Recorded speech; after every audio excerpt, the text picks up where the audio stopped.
하늘에 계신 우리 아버지여, 이름이 거룩히 여김을 받으시오며 나라 임하옵시며 뜻이 하늘에서 이루어진 것 같이 땅에서도 이루어지이다.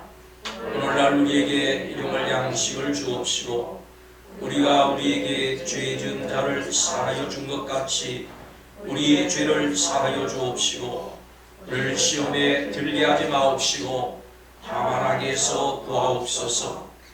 이 나라와 권세와 영광이 아버지께 영원히 있사옵나이다. 아멘.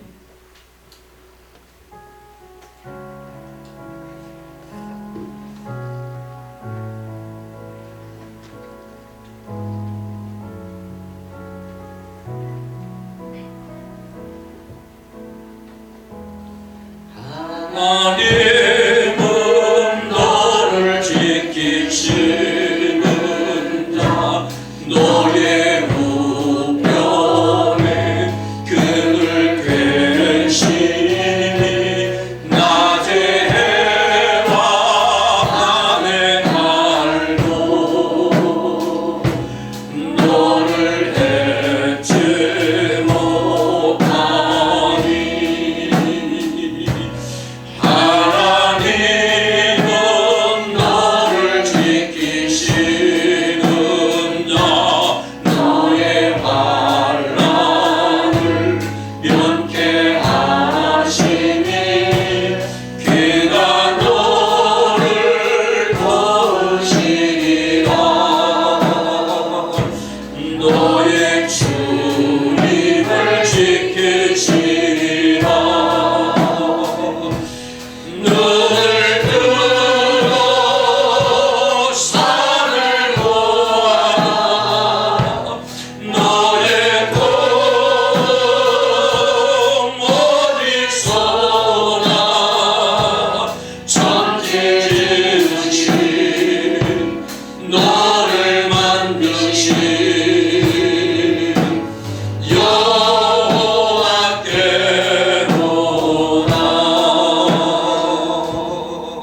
아멘. 정은숙 강도사님 오늘 예배를 위해서 기도하겠습니다.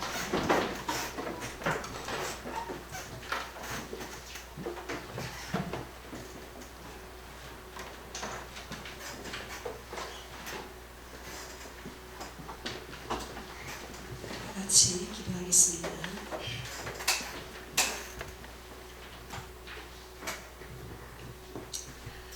하나님은 영이시니 예배하는 자가 영과 진리로 예배할지니라. 아멘. 사랑의 아버지 하나님, 11월의 첫째 주일을 예배로 모이게 하심을 진심으로 감사를 드립니다. 하나님, 올 한 해 동안 베풀어 주신 은혜들을 저희들이 되돌아보며 올해 남은 시간들을 통해 감사와 헌신의 믿음을 잘 짓도록 우리를 축복하여 주시길 원합니다. 사랑의 하나님, 저희같이 허물 많고 부족한 인생들을 사랑하셔서 하나님을 예배할 수 있는 은혜를 허락해 주시는 또한 감사를 드립니다. 이 시간 예배할 때에 우리의 영과 우리의 눈과 귀를 열어주셔서 주님의 임재하심과 또 주님이 하시는 일을 보게 하여 주시옵소서. 아버지 하나님, 주님의 평강으로 우리의 마음을 든든히 지켜주시기를 원합니다. 염려하는 마음, 사랑과 어떤 형편을 탓하는 마음, 또 이 모양 저 모양으로 상한 마음들이 이 시간 치유되게 하여 주시옵시고, 때로는 환경이 우리를 엄습하고 강풍이 우리를 덮칠 때에도 우리가 온전히 주님만을 바라보면서 기도하고 기뻐할 수 있는 저희들이 될 수 있도록 우리를 인도하여 주시옵소서. 지금 이 시간 하나님, 주님의 부르심을 받은 하나님의 백성들이 가슴을 치며 죄와 허물을 이 시간 통회하고 더럽고 추악한 죄짐을 이 시간 십자가 아래 내려놓았사오니 모든 죄의 짐들이 소멸되고 또 세상이 감당할 수 없는 기쁨과 평안으로 충만하게 하여 주시옵소서. 아버지 하나님, 이 시간 우리 주 예수 그리스도의 이름으로 예배드리는 모든 심령들 머리 위에 성령의 기름 부음으로 지혜와 총명과 명철로 차고 넘치게 하여 주시기 원합니다. 더럽고 추악했던 죄인들이 저희를 건져주시고 주님의 것으로 구별하여 주셨사오니 주님을 삶의 주인으로 모시고 살아가게 하여 주시옵소서.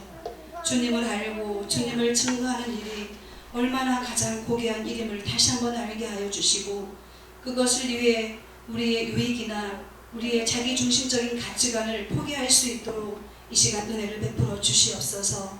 아버지 하나님, 뒤에 있는 것을 생각하지 않고 오직 주님 향한 거룩한 열망으로 표대를 향해 달려왔던 사도 바울처럼 우리도 주님의 음성을 경청하는 귀와 순종하는 마음을 허락해 주시기를 원합니다.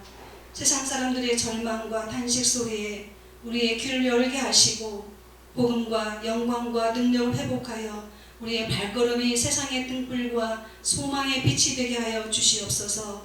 아버지 하나님, 주님, 우리 교회가 정말 올바른 길을 걸어갈 수 있도록 인도하여 주시고 정말 주님의 뜻에만 순종하는 교회가 되기를 원합니다.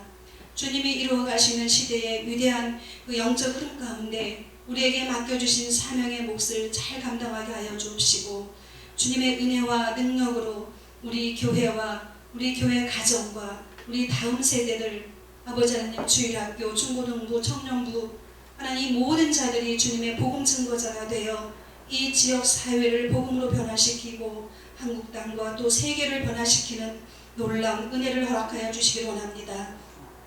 아버지 하나님, 이 나라와 이 민족을 위해 기도합니다.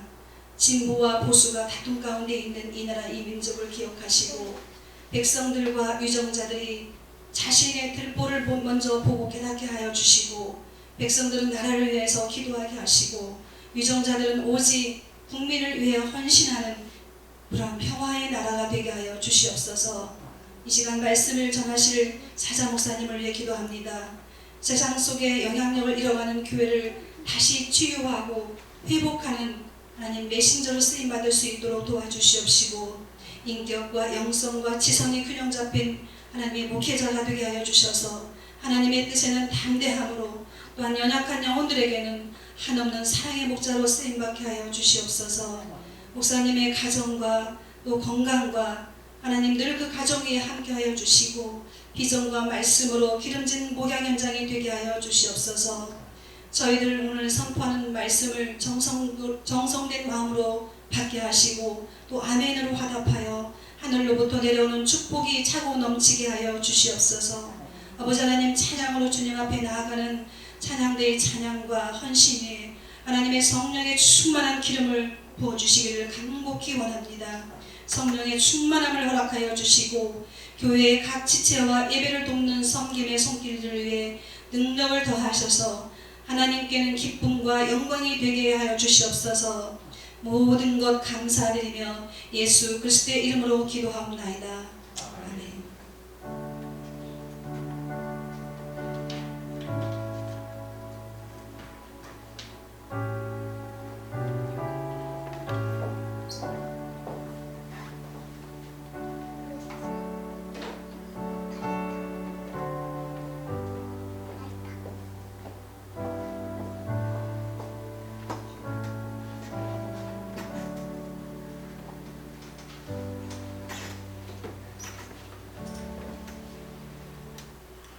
하나님의 말씀은 다니엘서 구약 성경에서 보겠습니다.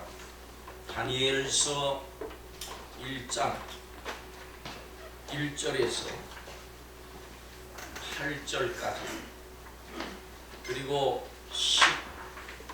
15절의 말씀을 같이 보도록 하겠습니다. 저와 함께 교독합니다.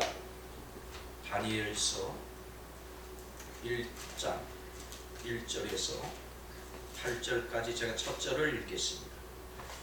유다왕 여호와김이 다스린 지 3년이 되는 해에 바벨론 왕 느부갓네살이 예루살렘에 이르러 성을 에워쌌더니 주께서 유다왕 여호와김과 하나님의 전그 얼마를 그의 생전에 넘기시네.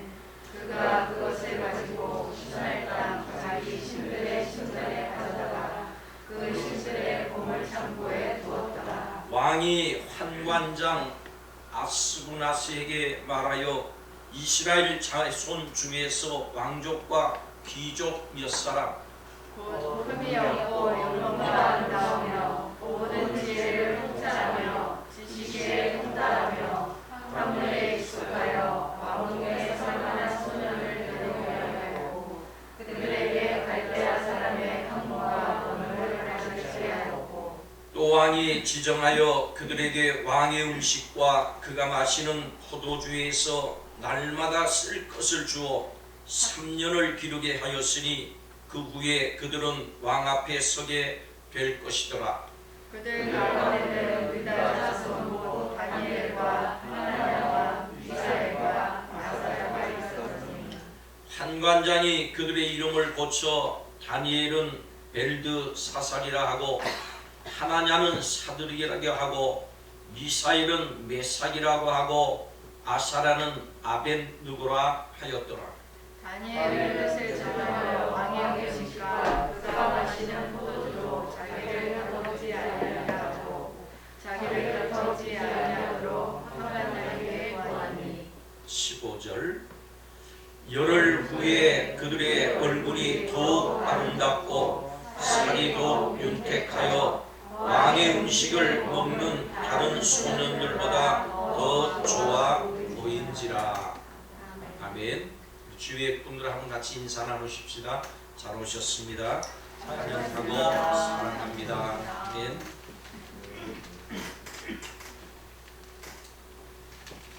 읽은 이 본문의 말씀을 보면은 1절과 2절을 보면 다니엘이 바벨론으로 끌려왔습니다. 나라가 망한 거죠. 그렇게 되니까 국권이 상실이 되고 이 백성을 보호해줄 울타리가 없어져 버린 거예요. 그리고 바벨론의 수하에 들어가 버리니까 이 바벨론 왕 느부갓네살의 직권 속에 들어가서 마음대로 행하는 거죠. 끌려가는 것이죠. 이렇게 쓸만한 사람들, 쓸만한 젊은이들을 끌고 가서 3절에서 7절까지 말씀해 보면 이들의 훈련 계획이 있습니다. 잘 훈련시켜 가지고 나라에 충성하도록. 어느 나라? 바벨론에 충성하도록. 아니면 잘 훈련시켜 가지고 유다로 다시 돌아가게 해서 그곳에서 자기들이 부리는 정권이 되도록 하려고. 8절에서 16절까지 말씀을 보면은 여기에 이제 이런 상황 속에서 다니엘과 세 친구가 등장하고 이들의 신앙의 절개를 이야기하고 있습니다. 이 훈련 계획 속에는 왕이 먹는 음식 내지는 이 느부갓네살 또 바벨론이 제공하는 음식을 먹어야 됐어요. 그걸 먹고 건강하고 튼튼하게 자라서 바벨론에 충성하라. 그런데 다니엘은 그 음식을 거절합니다. 거절한 이유가 구약의 율법에 먹지 말라고 했던 음식이든지 혹은 우상 앞에 드려졌던 음식이든지 그렇기 때문에 다니엘과 이 세 친구는 뜻을 정해서 왕의 음식과 그가 마시는 포도주로 자기를 더럽히지 아니하리라. 8절에 그렇게 말씀하고 있습니다. 뜻을 정했다. 뜻을 정하고 살았다. 되는 대로 살지 않았다 그 말이에요. 뜻을 정하고 살았다. 그래서 오늘 이 본문의 말씀은 이방 땅으로 포로로 끌려간 이스라엘 백성이 어떻게 살아야 될 것인가 하는 것에 대해서 말씀해 주고 있고, 이것을 우리가 폭을 좀 더 넓히면은 오늘 이 세상 가운데서 우리 성도들이 어떻게 살아야 될 것인가. 오늘 이 제목에 있듯이 그냥 되는 대로 살지 말고 뜻을 정하고 살아야 된다. 그렇게 말씀하고 있는 것입니다. 그래서 오늘 이 본문의 말씀을 보면 또 다니엘서 전체를 보면은 다니엘과 그 친구들의 삶을 통해서 어떻게 살아야 될 것인가. 세상을 어떻게 살까? 여기에 대한 답을 주고 있는 거예요. 다니엘서가 무엇보다도 가장 중요하게 생각하는 이 삶의 태도는 나라를 잃고 이방인들 사이에서 살아가게 됐다고 할지라도 최선을 다하는 삶을 살아라. 최선을 다하는 이유가 뭡니까? 세상에서 성공하기 위해서 최선을 다하는 거 아니에요. 그 야망 때문에 최선을 다하는 거 아니에요. 그 중심에는 뭐가 있냐면 나는 하나님의 백성이다. 이 정체성에 깊이 뿌리를 내리고 그것 때문에 최선을 다해서 살아요. 신앙생활에 최선을 다해서 살아요. 다니엘은 이렇게 해서 이방인들과 같이 지내면서 모든 면에서 뒤처지지 않아야 하려고 최선을 다합니다. 그렇지만 그 중심에는 언제나 하나님을 향한 신앙이 있었어요. 이방에 끌려가서도 그 우상의 땅에 가서도 하나님 믿는 사람 없어도 핍박을 받아도 손해를 봐도 그 중심에 하나님의 믿는 신앙이 변하지 않았다. 어떤 경우에도 흔들리지 않았다. 그 대표적인 예가 오늘 본문의 말씀이죠. 왕이 주는 음식이었지만은 신앙에 해를 줄 수 있다고 여겼어요. 단호하게 거부합니다. 자신을 더럽힐 수 있는 조금의 가능성도 거부하는 다니엘의 자세입니다. 하나님을 믿는 믿음에 조금이라도 해가 온다고 하면은 왕이라고 할지라도 왕이 내린 명령이라고 할지라도 거부하는 것이죠. 이런 그 신앙이 신앙의 영웅들만 취할 수 있는 자세가 아니에요. 그분은 하나님이 귀히 쓴 분이니까 다니엘 그러면 하나님의 위대한 일꾼이었고 하나님의 쓰임받는 사람이었고 그랬으니까 그렇지 나는 아니야 그렇게 생각해서는 안 된다 그 말씀입니다. 신앙인이라면 누구든지 그렇게 해야 돼요. 다니엘처럼 해야 됩니다. 뜻을 정했다. 이 단어의 의미를 보면 마음을 정했다. 이 마음이라고 하는 것은 히브리 사람들의 개념 속에서 보면은 이 마음은 전인격이 들어있는 곳이 마음이에요. 전인격, 나의 전인격이 자리 잡고 앉아있는 곳이 마음입니다. 그래서 내 마음을, 내 삶을 더럽히지 않겠다. 전인격을 다해서 하나님께 전적인 신뢰와 순종하는 삶을 살겠다. 이 결단하는 것이죠. 뜻을 정했다고 하는 거 결단하는 거예요.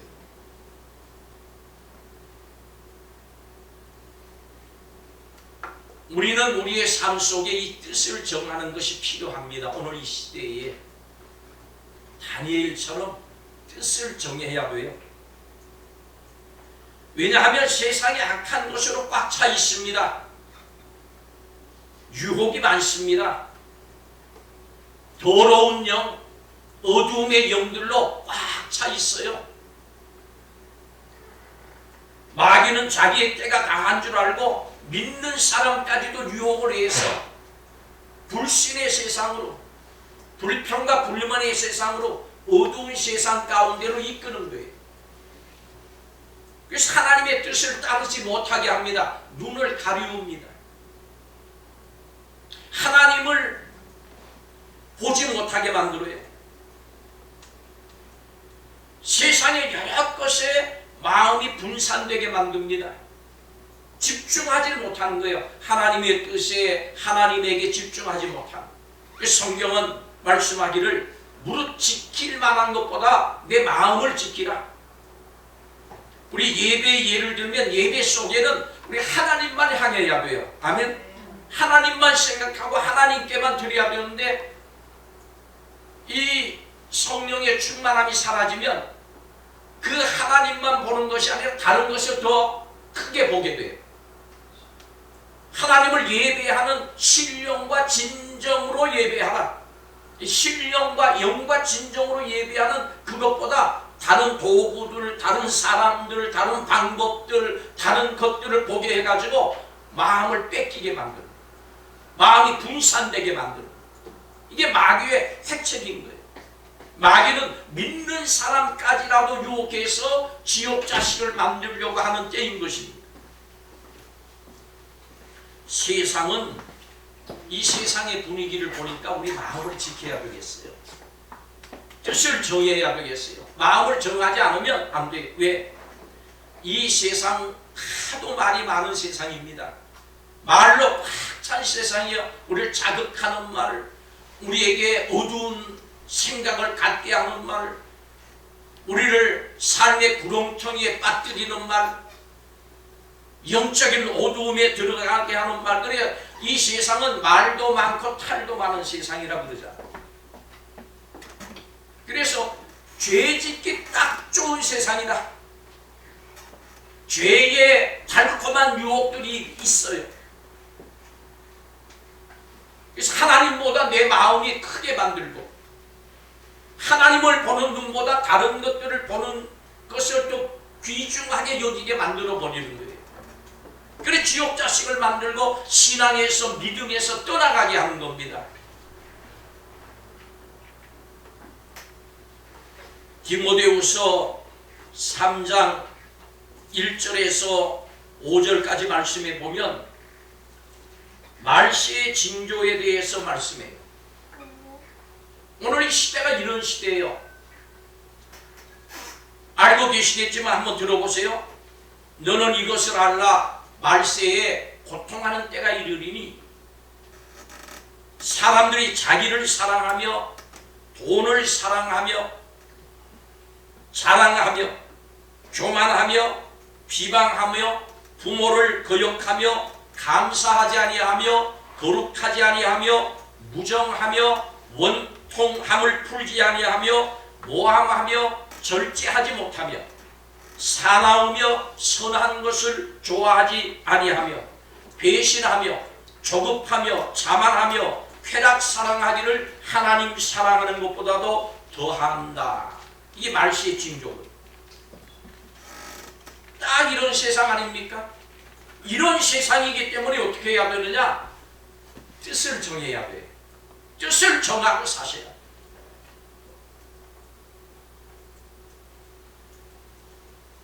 어떻게 뜻을 정해야 됩니까?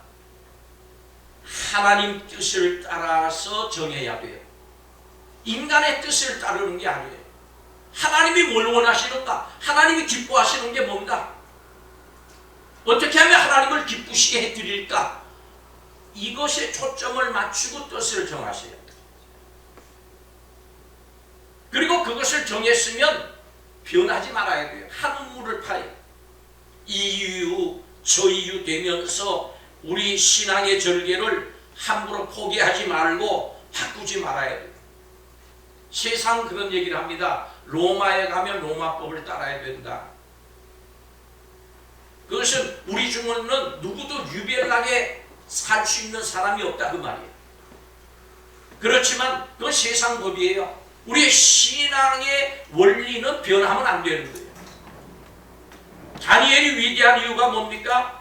우상의 천지 바벨론으로 끌려갔어도 나라가 망해가지고 힘도 없고 아무것도 없고 그저 바벨론의 수하에 들어가서 바벨론으로 끌려갔어도 문화가 다르고 종교가 다르고 모든 것이 달라도 뜻을 정했어요. 하나 변하지 않은 게 있어요. 신앙의 절개가 변하지 않은 겁니다. 믿음을 지킨 거예요. 하나님을 붙든 거예요.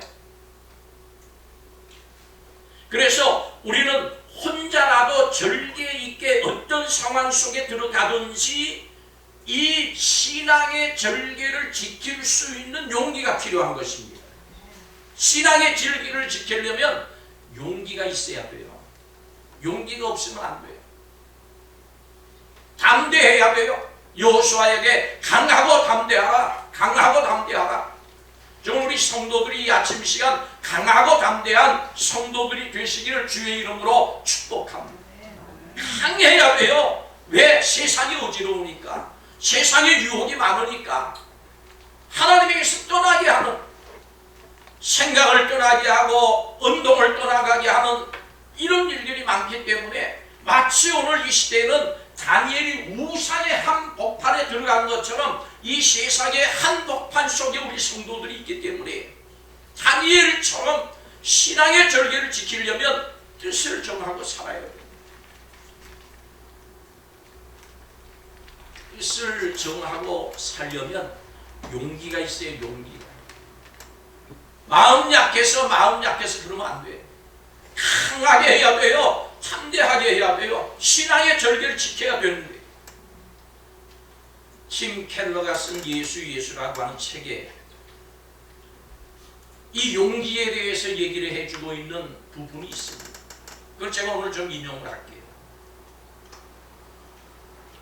이 팀 켈러는 그 책에서 용기에 대해서 이야기하면서 누구를 예로 들리라 하면은 다니엘을 예로 드는 게 아니라 신약 성경에 와가지고 예수님의 육신적인 아버지였던, 사실 뭐 육신의 아버지인지 모르겠습니다만 어쨌든 법적인 아버지였던 요셉을 예로 들고 있습니다. 우리가 잘 아는 이야기들이에요. 마리아가 임신을 했습니다. 요셉이 그걸 알았어요. 요셉은 생각, 난 아버지 아닌데 그건 뭐예요? 이거 분명 잘못된 거죠. 그래서 이 약혼한 걸 파혼해야 되겠다라고 생각을 했어요. 조용히 율법대로 한다 그러면 당연히 돌로 쳐 죽여야 되는 거예요. 근데 조용히 끊고자 하여 약혼을. 그때 천사가 나타나서 요셉에게 이야기를 합니다. 성령으로 잉태한 거다. 마리아와 결혼한, 마리아 데려오기를 걱정하지 마. 결혼하면 어떻게 될까요? 생각해 보세요. 그 시대는 오늘 이 시대보다 훨씬 더, 그 문화 속은 훨씬 더 체면과 명예를 중요시하는 문화요 그 시대였어요. 아기 출생 시기를 재볼 거 아닙니까 사람들이? 결혼 후 10달이 안 됐는데 아이를 낳았다. 그럼 문제 안 생기겠습니까? 마리아와 요셉이 혼인하기 전에 잠자리를 가졌든지 마리아가 불륜을 했든지 어느 쪽이든 간에 두 사람은 수치 속에서 살 수밖에 없어요. 사회적인 면에서도 그들은 2등 시민이 될 수밖에 없어요. 꼬리표가 딸려서 다니는 거예요. 그런데 요셉은 어떻게 합니까? 두려워하지 아니하고 천사의 말을 따른 거예요. 주님을 위해서 헌신하면서 일을 처리할 수 있는 용기가 요셉에게 있었던 거예요. 하나님이 함께 하시면 세상이 뭐라고 하든, 주위 사람이 뭐라고 하든, 이웃 사람이 뭐라고 하든 나는 이 일을 감당하겠다. 용기가 있었던 사람이에요. 만약 우리가 다니엘과 이 세 소년의 상황에 처한다면 어떻게 대처할까요? 왕의 진미가 우리 눈앞에 있을 때 확고한 신앙과 견고한 마음으로 하나님과의 약속을 지킬 수 있는 성도들이 되시기를 바랍니다. 타협하지 않는 용감한, 용기 있는, 여러분 예수님 믿으면 복받고 예수님 믿으면 점점 더 좋아지고 회사에서 승진하고 돈도 더 많이 벌고 명예도 있고 그러리라고 생각하시죠. 근데 그래요. 근데 우리의 마음은 꼭 이걸 생각하셔야 돼요. 예수님을 영접하면, 예수님 내 가족으로 모시면 영영이 2등 시민으로 살 각오를 하셔야 돼요. 요셉이에요. 손가락질 받으면서 살 각오를 했어요. 용기를 가졌어요. 그래서 예수님을 내 삶에 모셔드리면 흠없는 평판하고는 작별해야 돼요. 딴 사람들에게 좋은 얘기 들으면서 살겠다 이거 갖고 작별하시고 빠야 하셔야 돼요. 아, 예수님 믿으니까 훌륭하고, 예수님 믿으니까 좀 더 잘되고, 예수님 믿으니까 복받고, 예수님 믿으니까 다른 사람 칭찬받고, 이거 하고 작별하셔야 돼요. 그 마음을 가지셔야 돼요. 뻥도 먹고 알도 먹고 그게 안 돼요. 작별하셔야 돼요. 요셉은 예수님을 그 삶에 받아들이고 가족의 일원으로 받아들임으로 인해서 사회적인 지위를 잃어버렸습니다. 평생을 욕먹고 살 수 있었어요. 그것뿐입니까? 생명까지도 위태로워졌습니다. 그 후에 마태복음 그 후에 구절에 보면 생명의 위협을 받으니까 어떻게 해요? 에집트로 피난 가지 않습니까? 이민 생활하는 거예요. 예수님을 따르겠다고, 믿음 생활하겠다고 뜻을 정하고 따르려면은 세 가지 용기가 있어야 돼요. 용기가 있어야 되는 세 가지 용기. 첫째는 세상의 멸시를 감수하겠다라고 하는 용기를 가지셔야 돼요. 세상의 비웃음을 감수하셔야 돼요. 요셉의 아마 친구가 그런 얘기 했을 거예요. 이해됩니까? 성령으로 잉태했다 그러는데 누가 이해가 됩니까? 이해 안 돼요. 요셉도 이해 안 돼요. 받아들였어요, 그냥. 아마 요셉의 친구가 그런 얘기 했을 거예요. 네가 결혼하기 전에 임신을 시켰든지 마리아가 정조를 어겼든지 둘 중에 하나다. 아니야. 성령으로 잉태한 거야. 말이 돼? 그게? 미쳤냐? 그걸 나한테 믿으라 그러는 거야? 내가 바보냐? 그러지 않았겠어요? 너 마리아한테 속은 거야. 그럴 수도 있는 거예요. 오늘날도 세계 여러 곳에 목숨 내놓고 예수님 믿는 사람들이 있어요.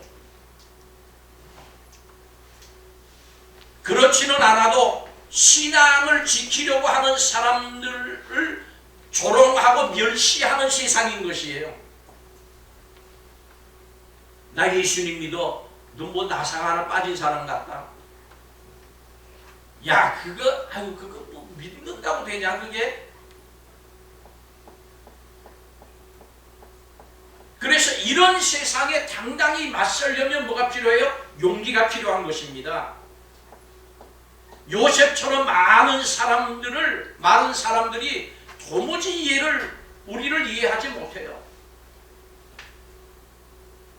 그리고 때로는 조금만 잘못을 해도 우리의 평판이 아주 나쁘게 나버리고 맙니다. 세상 사람이 그러면 이해한다 그러는데 예수 믿는다고 하면서 어떤 잘못을 하고 실수를 했을 때 그것에 큰 해로 나에게 다가오는 것입니다. 이렇게 예수님 믿는 데는 용기가 필요해요.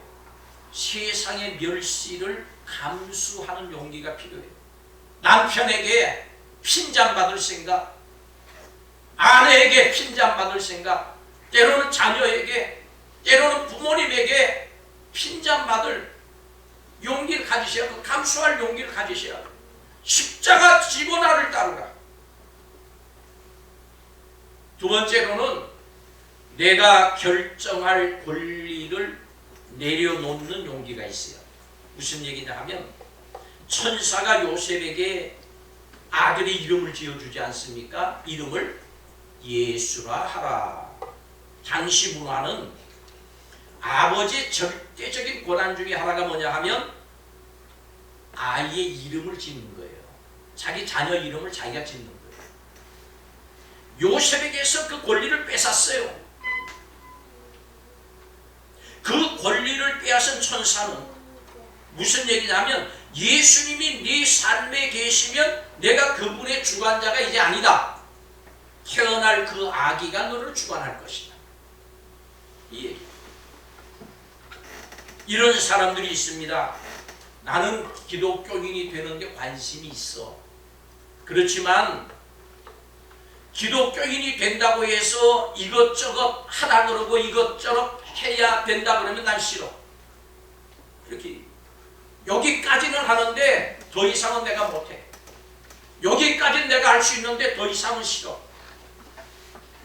무슨 말입니까? 이름은 내가 지을 거야. 내 뜻대로 할 거야. 그리고 때로 그래요. 우리는 생활하면서 예수님 좀 가만히 좀 계세요. 주님 그렇게 말씀하시지만 전 기준이 달라요. 제가 판단할 거니까 예수님 좀 가만히 계세요. 내 인생에 내가 필요할 때만 들어오시고 그냥 좀 가만히 계세요. 천사는 그분이 우리의 삶에 들어오면 그분이 우리를 통제하실 것이라 그래요. 진정한 그리스도인은 내 삶의 모든 통제권을 주님께 맡기는 거예요. 주님께 드리는 거예요. 주의 뜻대로 하시옵소서. 이것이 믿음의 사람이에요. 이것이 하나님이 원하시는 사람이에요. 이게 진정한 믿음인 거예요. 그래서 예수님께 가려면 내 조건을 다 내려놔야 됩니다. 만약 이렇게 하시면 제가 순종하겠습니다. 만약 이렇게 해주시면 제가 말씀 따르겠습니다. 이렇게 말할 권리를 버려야 됩니다. 예수님 저를 주관하지 마시고 그냥 가끔 가다가 조언만 좀 해주세요. 주님이 권유를 하시면 제가 기쁘게 받고 때로 가능하다면 제가 한번 해보겠습니다. 그런 마음이라서는 안 된다는 거예요. 주님이 함께 하시기를 원하시면 내가 결정할 권한을 내려놔야 됩니다. 내가 하는 거 아니에요. 주님의 말씀대로 하는 거예요. 자기를 부인해야 돼요. 아무든지 나를 따라오려거든 자기를 부인하고 십자가를 지고 나를 따라. 나는 생각이 틀린 사람입니다. 나는 계획도 틀린 사람이고 내 감정도 나쁜 사람이고 모든 것이 나는 죄인입니다. 주님 말씀대로 따라가겠습니다. 십자가 지고 따라. 나 자신을 부인해야 돼요. 난 아닙니다. 나는 틀렸습니다. 힘들지만 신실한 그리스도인은 그렇게 해야 돼요. 그렇게 하는데 뭐가 필요합니까? 용기가 필요한 것입니다. 현대 사회는 그런 얘기들을 해요. 심리학자든 철학자든 자기 자신에게 충실하다. 자아에 충실. 네가 하고 싶은 거 있냐? 거기에 충실해. 네가 좋아하는 게 있느냐? 거기 충실해. 짧은 인생 살면서 뭐 이것저것 가려 좋아하는 대로, 마음 끌리는 대로, 감정 나는 대로, 그런 기분 내키는 대로 해. 그게 오늘날 가르침.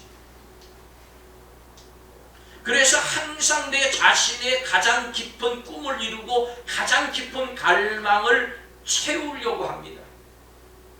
그래서 어떤 면에서는 내가 필요하니까 예수님을 써먹는 거예요. 이용하는 거예요.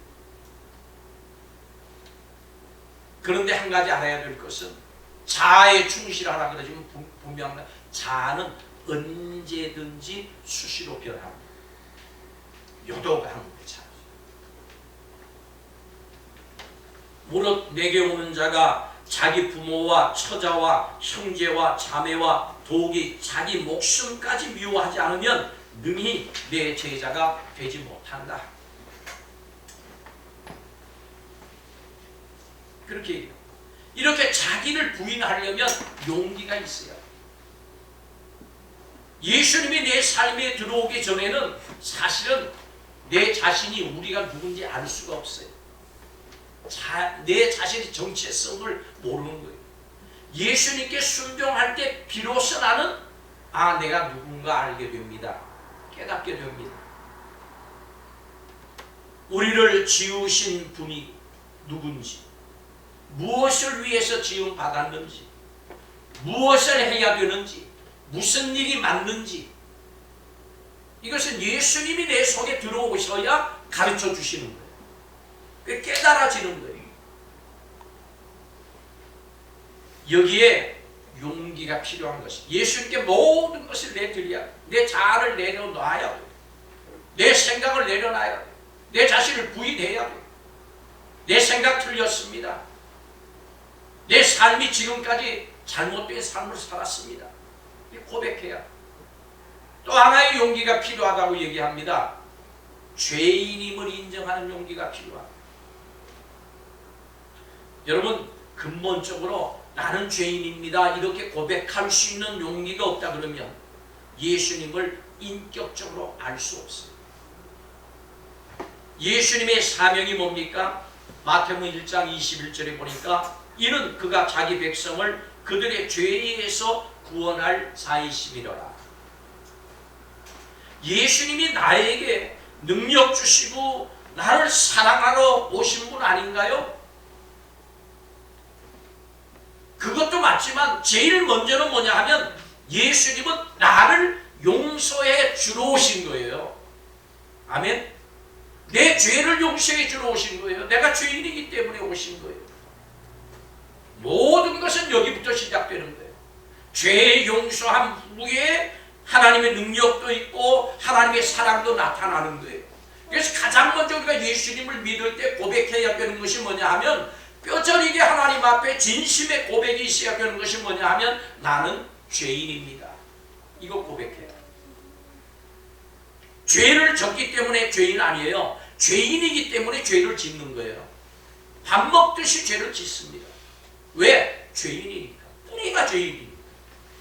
생각하는 것도 죄스럽고 말하는 것도 죄스럽고 다 죄스럽고 이 마음이 더러워졌어요.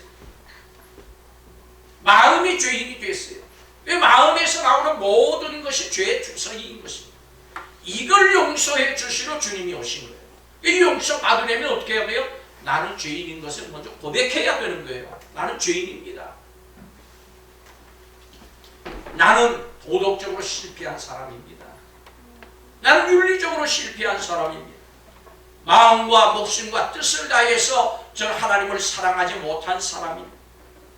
이웃을 내 자신처럼 사랑하지 못한 사람입니다. 저는 죄인입니다. 다른 무엇보다도 저는 용서받아야 할 죄인입니다. 할렐루야. 이것이 근본이 돼야 되는 거예요. 이 용기가 필요합니다. 이걸 인정하려면 큰 용기가 있어야 되는 것입니다. 뜻을 정해서 살려면 용기가 있어야 되는 거예요. 아무나 뜻을 정하는 게 아니에요. 뜻을 정하면 때로는 세파를 거슬러 올라가기도 해야 되고 때로는 핍박과 환난을 받을 수도 있고 오해를 받을 수도 있고 조롱을 받을 수도 있고 모함을 받을 수도 있는 것이죠. 뜻을 정하면 뜻을 정한 사람에게는 환난이 올 수도 있는 거예요. 그러면 이 용감해지는 뜻을 정하고 사는데 용감할 수 있는 이 용기는 어디서부터 올까요? 예수님을 바라보셔야 합니다. 예수님만 바라보셔야 합니다. 내가 예수님과 함께 있는데 용기가 필요한 거예요. 그런데 분명히 한 가지 알으셔야 될 사실이 있습니다. 내가 주님을 뜻대로 영접하고 뜻대로 살기 위해서 용기가 필요하지만 무엇보다도 예수님께서 나와 함께 하시기 위해서 무한한 용기가 필요하셨고 그 용기를 나타내 주신 분이에요. 하나님께서 한 줌 인간의 모습으로 아기의 모습으로 무슨 나사렛에서 선한 것이 나오겠느냐 멸시받는 곳으로 인간이 돼서 이 땅에 오신 것. 여러분 누구에게도 여러분이 강아지를 좋아해도 강아지 되고 싶은 사람은 아무도 없을 거예요. 하나님이 인간을 사랑하셨는데 얼마만큼 사랑하셨냐? 인간의 모습이 되실 정도로 저와 여러분을 사랑하셨어요. 이 사랑에는 용기가 필요하셨던 거예요. 하늘의 모든 권세를 다 내려놓고 아기로 오셨어요. 천한 왕궁으로 오신 것도 아니에요. 왕권으로 오신 분도 아니세요. 아기로, 힘없는 아기, 사람의 도움을 받아야 사는 아기, 부모의 도움을 받아야 사는 아기, 죄인인 아기의 모습으로 오신 거예요. 우리가 용기를 내는 것보다 우리 하나님께서 먼저 우리를 향해서 용기를 내신 줄로 아시길 바랍니다. 그 사랑의 은혜인 것입니다. 예수님께서 우리를 구하시려고 겟세마네 동산에서 기도하시면서 고통스러운 죽음을 당하셨습니다. 예수님이 죽을 수밖에 없는 연약한 인간이 되셔서 고난과 배반과 죽임을 당하신 것입니다. 나를 위해서 당하셨어요. 그리고 그것을 가치 있게 여기셨습니다. 자식을 위한 어머니의 용기, 때론 그런 이야기들을 많이 듣지요. 초능력이 아기를 구출하기 위해서 어머니에게서 나옵니다. 때로 지진이 나고 건물이 무너져 가지고 그 흙더미 속에 흙더미를 팠더니 어머니는 이미 죽어 있는데 그 어머니가 아이를 덮고 있는 모습. 그게 사랑입니다.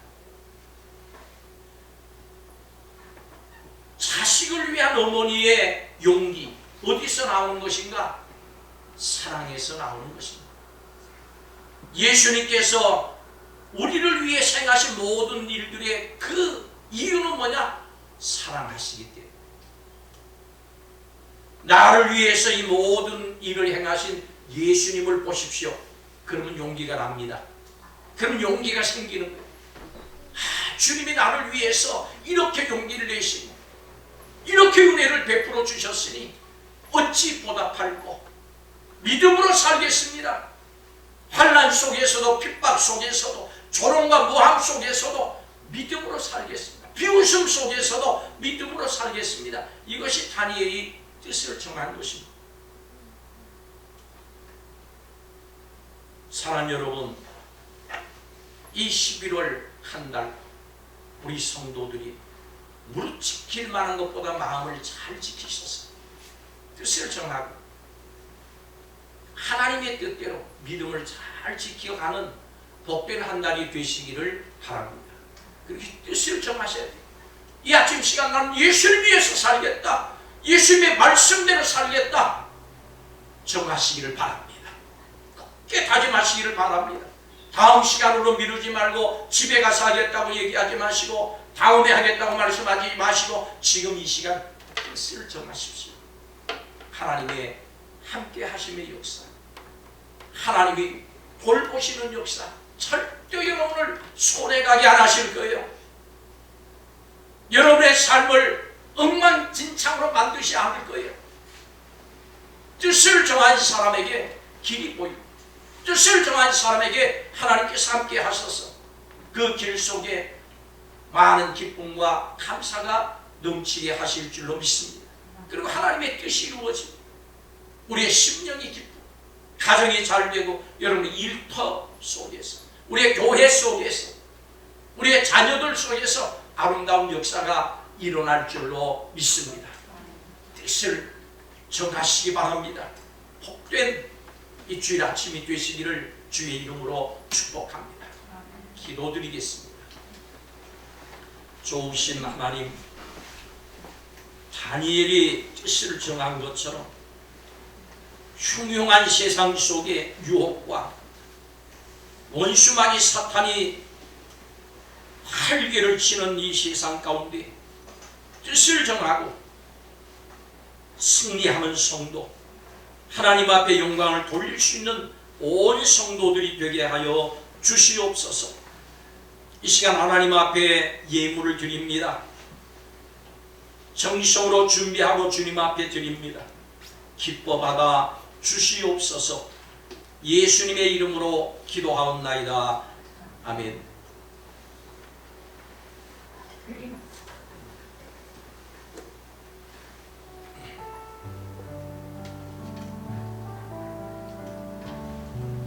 찬송하며 드립니다. 하시면 내가 나아가리라. 주님 뜻이 아니면 내가 멈춰서리라. 나의 가고 사는 것 주님 뜻에 있으니 오 주님 나를 이끄소서. 주님 말씀하시면 내가 나아가리라. 주님 뜻이 아니면 내가 멈춰서리라. 나의 가고 사는 것 주님 뜻에 있으니 오 주님 나를 이끄소서. 뜻하신 그곳에 나 있기원합니다. 이끄시는 대로 순종하며 살리니 연약한 내 영혼 도와요 일어서서. 주님 나라와 그 뜻을 위하여